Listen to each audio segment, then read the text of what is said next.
পরিপূর্ণ জীবন ব্যবস্থা ইসলাম। ইসলাম ই একমাত্র ধর্ম, মুসলমান ছাড়া আর কেউ জান্নাতে যাবে না। সুতরাং ইসলামের কোন অকাট্য বিধানকে কেউ অস্বীকার করতে পারবে না।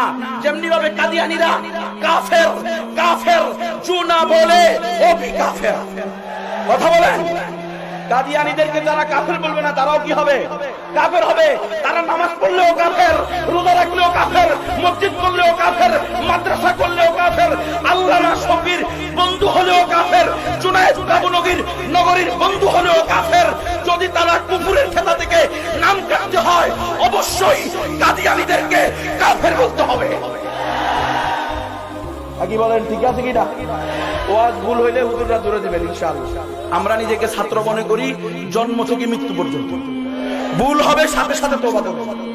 কাদিয়ানীদেরকে কাফের ঘোষণা করতে হবে, কিন্তু হক কথা আমাদের বলতে হবে।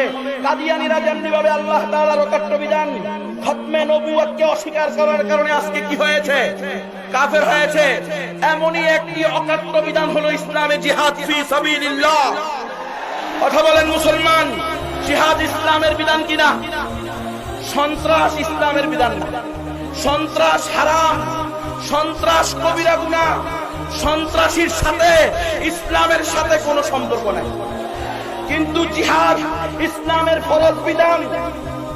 জিহাদ ফি সাবিলিল্লাহ, কিতাল ফি সাবিলিল্লাহ, আল্লাহর পক্ষ থেকে হুকুম, আল্লাহর রাসূলের পক্ষ থেকে সুন্নাহ, সাহাবায়ে কেরামের পক্ষ থেকে পুরা মুসলিম উম্মার তরিকা, দিন কায়েমের তরিকা।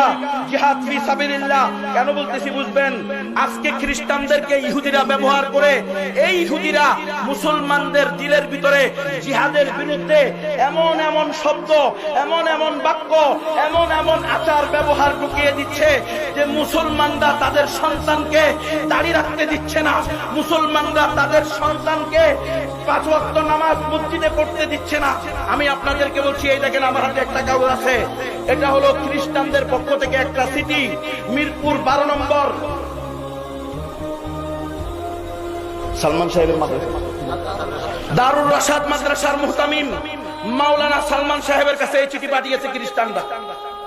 মিরপুর 1 নম্বর মসজিদুল আকবর কমপ্লেক্স মাওলানা মুফতি দেলওয়ার সাহেব হুজুরের মাদ্রাসার সভাপতির কাছে এই চিঠি পাঠিয়েছে খ্রিস্টানরা। এখানে আমার শাইখ মুর্শিদ আল্লামা জুনায়েদ নগরী সাহেব সহ দেশের শীর্ষস্থানীয় মুরব্বীরা উপস্থিত আছেন।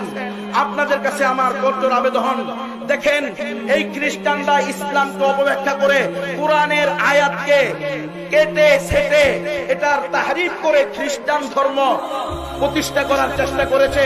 কোরআনে মুত্তাকিদের জন্য আল্লাহর রহমতের দ্বারা বেহেশতে যাওয়ার পথ, এটা হলো প্রথম পাতার মধ্যে। এখানে তারা প্রায় 28টা আয়াতকে কাটছাঁট করে খ্রিস্টান ধর্ম প্রমাণ করেছে। এরা প্রত্যেকে কাফের।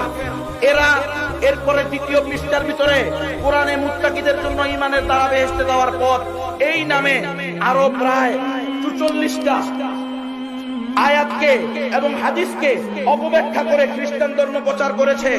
খ্রিস্টান ধর্ম প্রচারের 1 নম্বরে তো তাদের এই দেশে অধিকারী নাই, কারণ তাদের ধর্মগুরু যীশু খ্রিস্ট বলেছে, আমাকে শুধু বনি ইসরায়েলের হারানো মেজদের নিকটে পাঠানো হয়েছে, তোমরা ইহুদিদের কারো কাছে যেও না, সমরীয়দের কোন গ্রামে যেও না। আর এই বাংলাদেশ, ভারত, পাকিস্তান, এই হিন্দুস্তানে কোনো ইহুদি সন্তান নাই, ঠিক কিনা? সুতরাং তোমাদের ধর্মগুরুর কথা অনুযায়ী তোমরা আমাদের দেশে খ্রিস্টান ধর্ম প্রচার করতে পারো না। এটা বাতিল, এটা আল্লাহর পক্ষ থেকে রিজেক্টেড। আমার রাসূল বলেছেন, লাউ কানা মূসা হাইয়ান লামা ওয়াসিয়াহু ইল্লা ইত্তিবাই। আমি মুহাম্মদ আসার পরে যদি স্বয়ং মূসা জীবিত থাকতো, তবু আমি মুহাম্মদের আনিত শরীয়তের অনুসরণ করা ছাড়া তারও মুক্তি পাওয়ার কোনো রাস্তা নাই। সুতরাং আজকে অন্য কোন ধর্ম চলবে? সুতরাং ধর্ম যার যার উৎসব সবার এই মিছিল চলবে? এটা শিরকি কথা, খবরদার। এটা কুফরি কথা, এটা ইসলামের সাথে সাংঘর্ষিক। প্রধানমন্ত্রী হন আর বিরোধী দলীয় মন্ত্রী হন আর এমপি হন, স্বরাষ্ট্রমন্ত্রী হন, পররাষ্ট্রমন্ত্রী হন, ধর্মমন্ত্রী হন, যেই হন না কেন, যারাই বলবেন ধর্ম যার যার উৎসব সবার, সকল ধর্ম সমান, প্রত্যেকে নিজ ধর্ম পালন করে স্বর্গে যাবে, তারা প্রত্যেকে কাফের, কাফের, কাফের, চিরস্থায়ী জাহান্নামে।